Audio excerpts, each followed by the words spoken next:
Di pabrik-pabrik yang berderu di kawasan industri, di gedung-gedung perkantoran yang menjulang di ibu kota, ada sekelompok pekerja yang nasibnya tertulis di atas selembar kertas. Kertas itu bernama Contract Outsourcing, sebuah dokumen yang menentukan nasib mereka untuk 3 bulan, 6 bulan, atau paling lama 1 tahun ke depan. Bagi mereka, kepastian adalah kemewahan yang tidak terjangkau. Setiap hari adalah hitungan mundur menuju akhir kontrak. Mereka bekerja dengan dedikasi penuh, namun status mereka selalu sementara. Janji perpanjangan kontrak selalu dibumbui dengan kata, jika performa bagus, jika perusahaan butuh, jika kondisi ekonomi stabil. Kata jika itu adalah sumber kecemasan yang tak pernah padam. Sistem outsourcing menciptakan sebuah ilusi. Ilusi adanya pekerjaan, padahal yang ada hanyalah pekerjaan sementara. Regulasi yang ada seolah memberi jalan bagi perusahaan untuk mempekerjakan tenaga kerja, tanpa harus memberikan hak-hak penuh layaknya karyawan tetap. Mereka adalah tenaga kerja inti, melakukan pekerjaan utama, namun label outsourcing membuat mereka terpisah. Mereka berada di garis depan produksi, memastikan roda ekonomi terus berputar, namun masa depan mereka sendiri justru paling tidak menentu. Setiap pagi mereka berangkat kerja dengan harapan, dan setiap sore pulang dengan pertanyaan, apakah bulan depan saya masih bekerja di sini? Pertanyaan sederhana yang menggantung nasib sebuah keluarga. Bayangkan hidup di mana Anda tidak bisa merencanakan apapun lebih dari beberapa bulan ke depan. Inilah realitas sehari-hari bagi jutaan buruh outsourcing di Indonesia. Mereka adalah para pekerja yang hidup dalam ketidakpastian permanen. Kontrak kerja bagi mereka bukanlah sebuah jaminan, melainkan sebuah pengingat bahwa posisi mereka bisa digantikan kapan saja. Ketika kontrak habis, tidak ada jaminan pesangon yang layak. Yang ada hanyalah proses rekrutmen ulang yang melelahkan, bersaing lagi dengan ratusan pelamar baru untuk posisi yang sama, yang sebelumnya mereka isi. Ini adalah lingkaran setan yang dirancang untuk menjaga tenaga kerja tetap murah dan patuh. Perasaan ini diperparah oleh fakta bahwa mereka sering kali melakukan pekerjaan yang sama persis dengan karyawan tetap. Mereka duduk di meja yang sama, mengoperasikan mesin yang sama, dan mencapai target yang sama. Namun, di penghujung hari, nasib mereka sangat berbeda. Karyawan tetap pulang dengan rasa aman, dengan rencana liburan, dengan cicilan rumah yang bisa mereka bayar. Sementara pekerja outsourcing pulang dengan napas yang tertahan, berharap-harap cemas menanti kabar dari vendor atau atasan. Kontrak di atas kertas itu bukan lagi sekadar dokumen administrasi. Ia telah menjadi penentu hidup dan mati mimpi-mimpi mereka. Meskipun seragam mereka sama dan lokasi kerja mereka identik, ada dinding tak kasat mata yang memisahkan buruh outsourcing dari karyawan tetap. Mereka bekerja di dalam rumah perusahaan utama, namun tidak pernah dianggap sebagai bagian dari keluarga. Mereka adalah tamu abadi, pekerja tak terlihat yang kontribusinya vital, namun statusnya terpinggirkan. Saat ada acara internal perusahaan, mereka seringkali tidak diundang. Saat ada pembagian bonus tahunan atau tunjangan hari raya yang besar, nama mereka tidak ada dalam daftar. Mereka ada di sana, setiap hari, namun seolah tidak ada. Perusahaan utama, sebagai pengguna jasa, dengan cerdik membangun narasi ini. Mereka menegaskan bahwa para pekerja ini adalah tanggung jawab vendor, bukan tanggung jawab mereka. Mereka bukan karyawan kami, begitu dalih yang sering terdengar. Padahal, setiap hari mereka memberikan perintah kerja, mengawasi kinerja, dan bahkan memberikan sanksi. Mereka menikmati tenaga dan pikiran para pekerja ini, namun menolak memberikan pengakuan dan hak yang setara. Ini adalah bentuk eksploitasi modern yang terbungkus dalam legalitas kontrak kerjasama antara perusahaan utama dan perusahaan penyedia jasa tenaga kerja atau vendor. Eksploitasi ini terjadi secara berlapis. Di satu sisi, perusahaan utama menekan vendor untuk menyediakan tenaga kerja dengan biaya serendah mungkin. Akibatnya, vendor pun harus memotong berbagai komponen upah dan tunjangan untuk bisa mendapatkan keuntungan. Di sisi lain, vendor seringkali menjadi perpanjangan tangan perusahaan untuk melakukan praktik-praktik yang tidak etis. Misalnya, memotong upah secara sepihak, menahan ijazah, atau memberlakukan denda yang tidak masuk akal. Para pekerja ini terjebak di tengah, ditekan dari atas oleh perusahaan utama, dan diperas dari samping oleh vendor mereka sendiri. Kondisi ini menciptakan lingkungan kerja yang penuh dengan ketidakadilan. Seorang pekerja outsourcing bisa saja bekerja lebih keras dan lebih lama, namun ia tidak akan pernah mendapatkan kesempatan promosi yang sama dengan karyawan tetap. Ia tidak memiliki jalur karier yang jelas. Puncak kariernya mungkin hanyalah perpanjangan kontrak. Ia adalah roda penggerak mesin industri, tapi ia sendiri tidak pernah bergerak maju. Ia terjebak dalam status quo, menjadi pekerja kelas 2 di tempat ia mendedikasikan sebagian besar waktunya. Sebuah ironi yang menyakitkan di negeri yang katanya berasaskan keadilan sosial. Setiap 3 atau 6 bulan sekali, sebuah ritual menegangkan terjadi. Ritual itu bernama evaluasi kontrak. Bagi buruh outsourcing, ini bukan sekadar penilaian kinerja biasa. Ini adalah momen penentuan hidup dan mati. Beberapa minggu sebelum kontrak berakhir, udara di tempat kerja terasa lebih berat. Semua orang bekerja lebih giat, lebih hati-hati, berusaha tidak membuat kesalahan sekecil apapun. Mereka tersenyum lebih ramah kepada atasan, berharap mendapat penilaian positif. Kecemasan itu nyata, terasa di setiap sudut ruang produksi, di setiap obrolan di kantin. Mereka saling bertanya, sudah ada kabar perpanjangan? Jawaban yang seringkali hanya gelengan kepala. Siklus ini menguras energi mental dan emosional. Bayangkan Anda harus membuktikan kelayakan Anda untuk tetap bekerja setiap beberapa bulan. Rasa aman, yang seharusnya menjadi hak dasar seorang pekerja, menjadi barang langka. Mereka tidak bisa benar-benar fokus pada pengembangan diri atau inovasi di tempat kerja. Energi mereka habis terkuras untuk bertahan hidup, untuk memastikan mereka bisa melewati gerbang evaluasi berikutnya. Ini adalah strategi yang efektif untuk membuat pekerja tetap berada di bawah tekanan, mudah dikendalikan, dan tidak banyak menuntut. Sebuah strategi yang mengorbankan kesejahteraan psikologis para pekerjanya. Perasaan cemas ini menjalar hingga ke rumah. Bagaimana mungkin seorang kepala keluarga bisa tidur nyenyak jika ia tidak tahu apakah bulan depan masih punya penghasilan?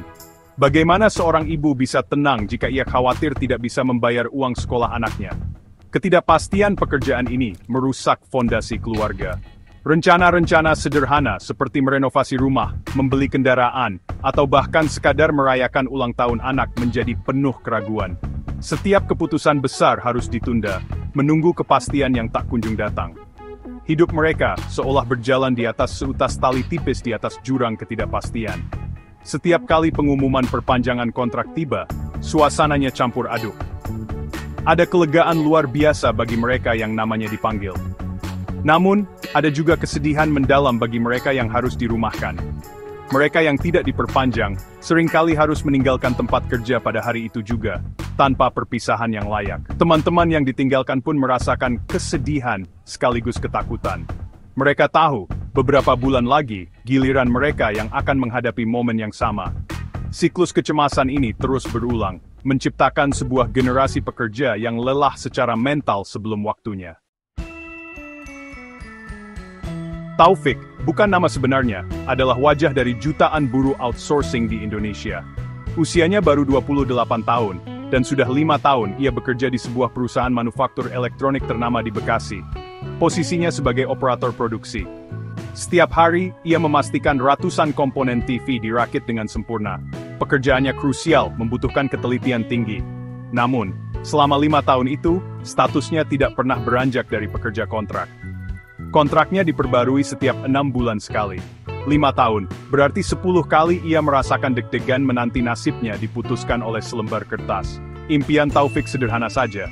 Ia ingin menikahi kekasihnya, membeli sebuah rumah kecil, dan memulai sebuah keluarga. Namun, semua mimpi itu harus ia tangguhkan. Bagaimana saya mau melamar anak orang kalau pekerjaan saya saja tidak pasti? Katanya dengan nada getir. Setiap kali ia mencoba mengajukan kredit pemilikan rumah, bank selalu menolaknya. Status karyawan kontrak adalah lampu merah bagi lembaga keuangan. Mereka dianggap tidak bankable. Taufik merasa terjebak. Ia bekerja keras, membayar pajak, tapi negara dan sistem perbankan seolah tidak mengakuinya sebagai warga negara yang layak mendapatkan kesempatan. Kisah Taufik adalah cerminan dari ribuan, bahkan jutaan kisah serupa di seluruh negeri. Ada Siti, seorang ibu tunggal yang bekerja sebagai petugas kebersihan di sebuah bank BUMN. Ia bekerja dari subuh hingga sore, membersihkan gedung yang megah itu. Namun, upahnya dikelola oleh vendor, seringkali di bawah upah minimum, dengan dalih berbagai potongan. Ia bermimpi bisa menyekolahkan anaknya hingga sarjana, tapi setiap akhir bulan, ia harus memutar otak hanya untuk memenuhi kebutuhan pokok. Status outsourcing membuatnya tidak mendapatkan tunjangan kesehatan dan pendidikan yang memadai seperti karyawan bank. Cerita lain datang dari Budi, seorang teknisi mesin di sebuah pabrik otomotif. Keahliannya sangat dibutuhkan untuk menjaga mesin-mesin produksi tetap berjalan. Tanpa dia dan rekan-rekannya, produksi bisa berhenti total. Namun, ia dan seluruh tim teknisi di divisinya berstatus outsourcing. Mereka adalah tulang punggung operasional, tetapi dianggap sebagai pekerja pendukung. Ketika ada masalah dengan mesin, mereka yang pertama dicari. Tapi ketika ada pembagian keuntungan perusahaan, mereka yang pertama dilupakan. Mimpi mereka untuk diangkat menjadi karyawan tetap hanyalah harapan tipis yang terus diulang setiap tahun, tanpa pernah ambil klinik. Dalam sistem outsourcing, perusahaan penyedia jasa tenaga kerja atau vendor memainkan peran sentral. Bagi perusahaan utama, vendor adalah sebuah perisai yang sempurna. Perisai untuk menghindari tanggung jawab langsung terhadap para pekerjanya.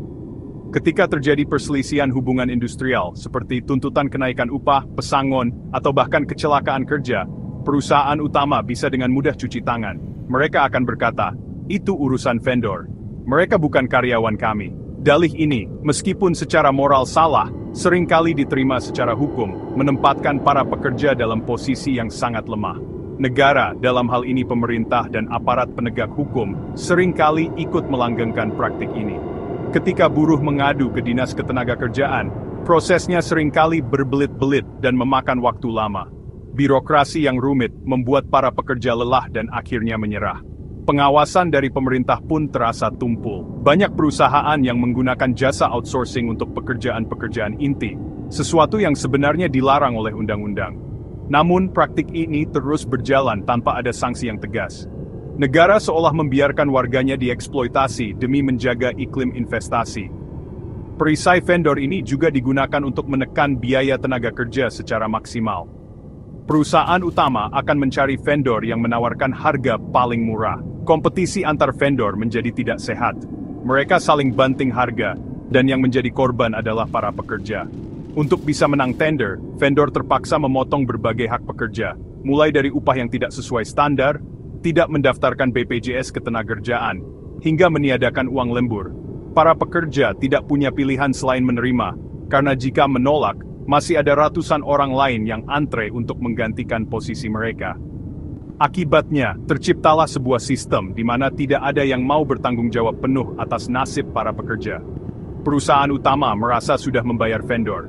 Vendor merasa sudah memberikan pekerjaan, dan negara merasa sudah membuat regulasi. Namun di lapangan, para pekerja dibiarkan berjuang sendirian.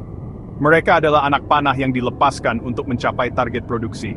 Tetapi busurnya, yaitu perusahaan utama, dan pemanahnya, yaitu negara, tiduling sefaud semolana tanah nuh kamarat. Mereka hanya diputanai bukan diakui senai. Tidak hanya para buruh yang merasakan keresahan. Di balik meja Departemen Sumber Daya Manusia, ada juga pengakuan-pengakuan lirih tentang kerapuhan sistem ini. Seorang manajer RD di sebuah perusahaan multinasional, yang meminta namanya dirahasiakan, mengakui bahwa outsourcing adalah strategi perusahaan untuk efisiensi dan fleksibilitas. Secara bisnis, ini masuk akal. Kami bisa menyesuaikan jumlah tenaga kerja sesuai kebutuhan produksi, tanpa terbebani biaya pesangon jika ada pengurangan, ujarnya. Namun, ia juga mengakui sisi gelapnya. Secara nurani, kami tahu ini tidak adil. Kami melihat mereka bekerja keras setiap hari, tapi kami tidak bisa berbuat banyak untuk status mereka. Pengakuan ini menunjukkan adanya dilema internal di dalam perusahaan. Di satu sisi, ada tekanan dari manajemen puncak untuk mencapai target efisiensi biaya. Outsourcing adalah jalan pintas termudah untuk itu. Di sisi lain, para praktisi HRD di lapangan melihat langsung dampak buruknya terhadap manusia. Mereka yang harus berhadapan langsung dengan para pekerja, menyampaikan kabar baik atau buruk tentang perpanjangan kontrak. Mereka melihat wajah-wajah penuh harap, yang kemudian berubah menjadi kekecewaan. Mereka menjadi garda terdepan dari sebuah sistem yang mereka tahu cacat secara kemanusiaan. Suara lain datang dari seorang staf rekrutmen di sebuah perusahaan vendor. Ia menceritakan bagaimana tekanan datang dari dua arah. Perusahaan klien maunya harga semurah mungkin, tapi kualitas pekerja terbaik. Sementara para pekerja menuntut hak-hak mereka sesuai aturan. Kami terjepit di tengah, keluhnya.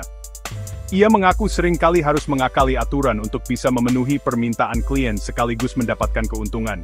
Misalnya, dengan mendaftarkan upah pekerja di bawah angka sebenarnya ke BPJS untuk menekan biaya iuran. Praktik-praktik seperti ini sudah menjadi rahasia umum di industri penyedia jasa tenaga kerja. Regulasi pemerintah yang sering berubah dan multitafsir juga menjadi celah bagi praktik-praktik ini. Undang-Undang Cipta Kerja misalnya, dianggap oleh banyak pihak semakin meliberalisasi praktik outsourcing, memperluas jenis pekerjaan yang bisa dialihdayakan. Ini memberikan justifikasi hukum bagi perusahaan untuk semakin banyak menggunakan tenaga kerja outsourcing. Lemahnya pengawasan membuat aturan di atas kertas tidak berjalan di lapangan. Aturannya ada, tapi siapa yang mengawasi? Pengawas dari Disnaker jarang sekali turun. Kalaupun turun, seringkali bisa diatur, tambah staf vendor tersebut. Ini adalah pengakuan pahit tentang sistem yang rapuh dari dalam. Di balik angka-angka pertumbuhan ekonomi yang dibanggakan pemerintah, di balik laporan laba perusahaan yang mengkilap, ada keringat dan kecemasan jutaan buruh outsourcing. Mereka adalah pahlawan senyap yang menopang struktur ekonomi kita. Mereka yang memastikan produk-produk ekspor terkirim tepat waktu, rak-rak supermarket terisi penuh, dan layanan publik tetap berjalan. Kontribusi mereka nyata dan signifikan. Namun, keberadaan mereka seringkali dilupakan dalam percakapan nasional. Mereka adalah fondasi dari bangunan ekonomi, tetapi mereka tersembunyi di bawah tanah, tak terlihat dan tak dihargai. Negara yang seharusnya menjadi pelindung bagi seluruh warganya, justru seringkali abai.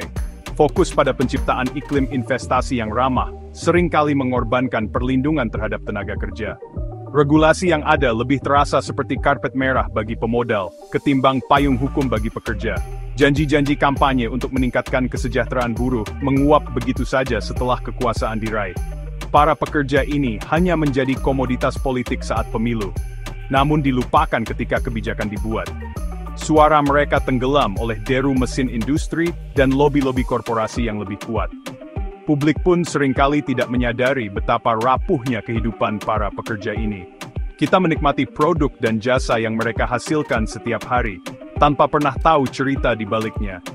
Kita mungkin mengeluh tentang layanan yang kurang cepat, tanpa menyadari bahwa orang yang melayani kita mungkin sedang cemas memikirkan kontraknya yang akan habis minggu depan. Ketidaktahuan ini membuat para buruh outsourcing semakin terisolasi. Perjuangan mereka tidak menjadi isu publik yang besar, karena mereka tersebar di berbagai sektor dan sulit bersatu dalam satu gerakan yang solid. Pada akhirnya, ini adalah sebuah refleksi besar bagi kita sebagai sebuah bangsa. Bagaimana kita menghargai kerja? Apakah kita hanya menghargai hasil akhir, tanpa peduli pada proses dan manusia di baliknya? Kisah para buruh outsourcing adalah cermin dari nilai-nilai kita. Selama kita membiarkan ketidakpastian dan eksploitasi ini terus terjadi, kita sedang membangun sebuah ekonomi yang rapuh, yang berdiri di atas penderitaan warganya sendiri. Sudah saatnya kita membuka mata, mendengarkan suara-suara senyap ini, dan menuntut keadilan bagi mereka. Karena sebuah bangsa yang besar adalah bangsa yang menghargai setiap tetes keringat warganya, tanpa terkecuali.